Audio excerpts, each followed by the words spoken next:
Hey everybody, welcome back. Mike from Spectre Comics. Last video in this sketching my comic book series, I was working on page 22 of Spectre Comics issue 7. I hadn't quite finished these bottom two panels yet, and this panel right here was a little more sketchy than it is now. I kind of went back, filled in some detail, made it a little clearer, less sketchy.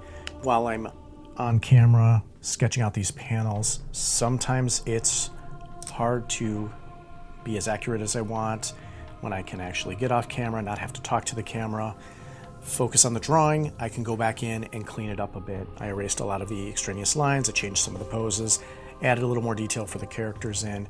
Then I went back and I added more detail to here, the rock creature getting a little grenade thrown at him. The grenade starts to explode, Arco in the background cheering it on, and then we see the big explosion where the rock creature gets dismantled by Storbo's grenade. So that was how I kind of ended page 22. I'm on the final page of this scene, which is basically the Spectre team battling the rock creatures. This is where it's going to kind of end. We've basically fought both. There's two rock creatures. Both of them have kind of been neutralized, and now I have to transition to the next part of the team's adventure, and I got to wrap it up in one page. And here's the kicker.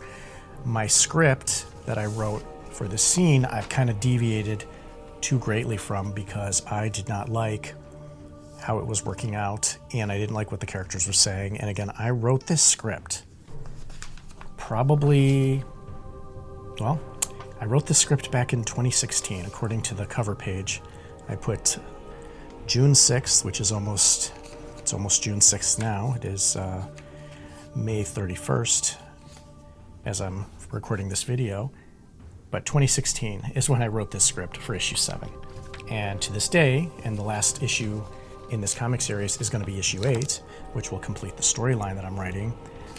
I have not even written that script. Well, that's not true. I actually have a rough draft handwritten. Yeah. Here it is. Originally, the Spectre comic was supposed to be 9 issues. I don't know why I picked 9. But then I decided, to wrap the story up faster, get to the conclusion. I thought I would combine the story elements I had in comics issues 8 and 9 and just kind of beef up issue 8 and just make it a longer finale issue for this comic series. And the goal is to take all of these individual comics, which are individual chapters of the Spectre book, and combine it into one long story. So ultimately, I expect this graphic novel to be over 200 pages of story, probably around 250. That being said, I do not know how the story exactly is. I know what's going to happen at the end. I just don't know how to get there. I still have some things to flesh out with issue 8 here. Combining issue 8 and 9, making it one big story. One of the things I wanted to talk about in this video was how I keep track of all of the different groupings of characters, because I'm at the point where I have groupings of characters that I'm following. You're following their story.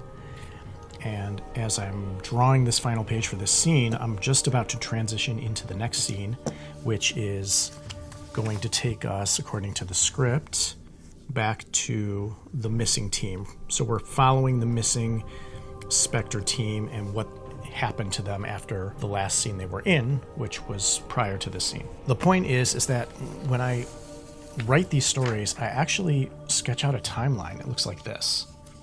And I take the different groupings of characters. I have these 2 characters together, these 4 characters together, these 3 characters together, and I start to timeline out where they are, so that if this group of characters is here doing this, what are the other characters doing at the same time? I even do this to track them, even if you're not seeing them, or maybe we don't even go back to them, but I'm eventually going to come back to them. You need to see what they're doing at that same time. And these columns just kind of represent periods of time that align with each other in each part of the story where the different characters are. The confusing part is when I get characters that are eventually going to meet up. For instance, Astlin, Ag, and Ten are a group of characters.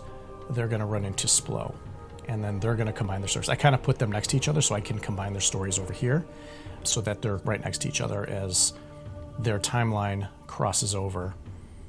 The idea is this These columns follow the different plot points in the issue, and this is issue 7's timeline, and I can always refer to this, and actually I wrote this a long time ago as well. So being able to check in with this frequently and understand, wherever I left off the one group of characters, if I'm going to the next scene, what are the other characters doing at the same time?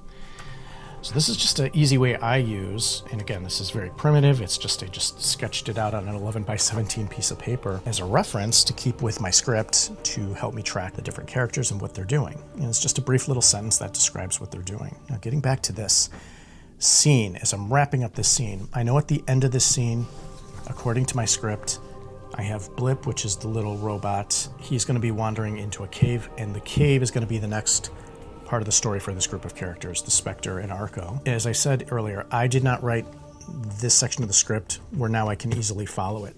So if I'm going to plan this out, if I'm going to plot this out, the rock creatures, the first one's completely destroyed. The second one had his head shot by Spark. So here on this page, Spark runs, jumps, slams into the rock creature's chest, squats down, pushes off with his legs, shoots the rock creature in the face, and the rock creature here loses his head as Spark does a graceful flip away from that rock creature. The next scene, the next page of that part of the story, you see Spark jumping away, the rock creature trying to feel for his head. He basically is useless at this point, and the other characters are standing behind him. Spark's very proud of himself for his accomplishment. Little does he know that even though this rock creature is saying, "Where's my head? What am I doing?"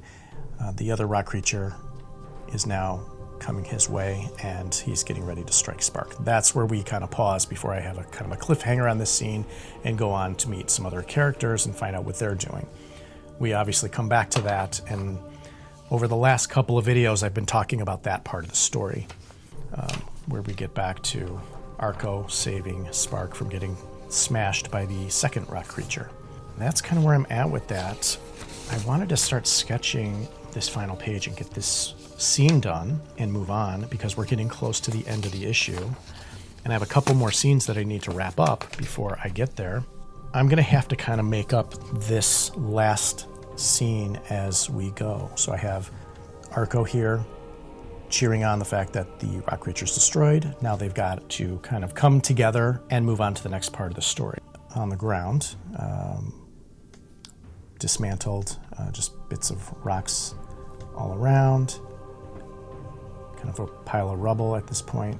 A lot of the rocks got scattered around. He's standing on a rock formation. I'm really sketching this out very loose, very simplistically. I'm probably gonna have to go back again and add some detail just to make it a little clear what I'm trying to draw. I do actually want to add,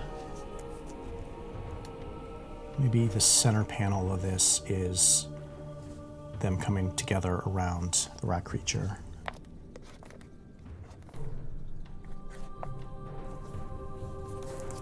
And then these, do a couple of panels here at the bottom that indicate where the characters are going. The final panel will be Blip kind of floating into a cave with the others following, I think. There was a scene, actually, the scene of the last issue of SPECTRE issue 6. I kind of want to bring this back and bring this out because the last page shows the characters looking out into the distance where they're going to be traveling to.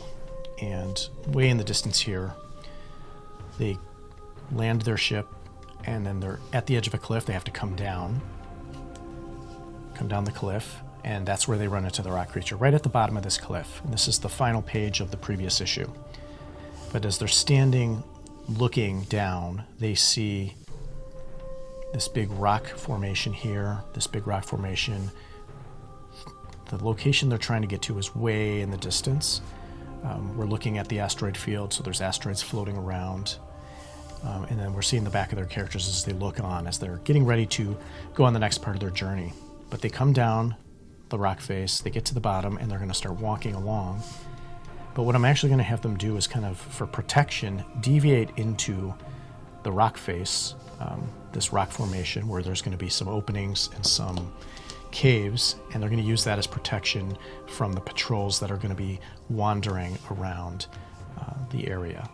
So I think using that to get to the next part of the story, because it's very important to what happens at the end of this issue I'm working on, issue 7, is a big cliffhanger, which I won't reveal here, and I will hide from view for the people interested, for anybody interested in reading. So that is all I wanted to talk to. Mostly the topic of this video was to talk about how I track the different characters in the story from scene to scene and what they're doing. Working on page 23 of Spectre Comics issue 7. As I mentioned in the last video, we got to about, the expectation is that this comic will probably be between 32 and 36 pages. So I have to tell the rest of this story, and if you look at my script here, I've got 4 more pages of script. I think I can get the rest of this story in 9 or so pages. So let's say 9 pages to get to the end of the story, if I plan it correctly. If I kind of look through what I have to draw to get to the end of the story. So that is it for this video. Hope you enjoyed watching and coming along the journey of sketching Spectre Comics issue 7. More videos like this to come, so like the video, subscribe to my channel. Any questions, put that in the comments section, and I will see you next time. The link to that this video followed for the previous page, page 22 of Spectre Comics, is linked at the end of this video. So click on that and take a look, and we will see you next time. Thank you.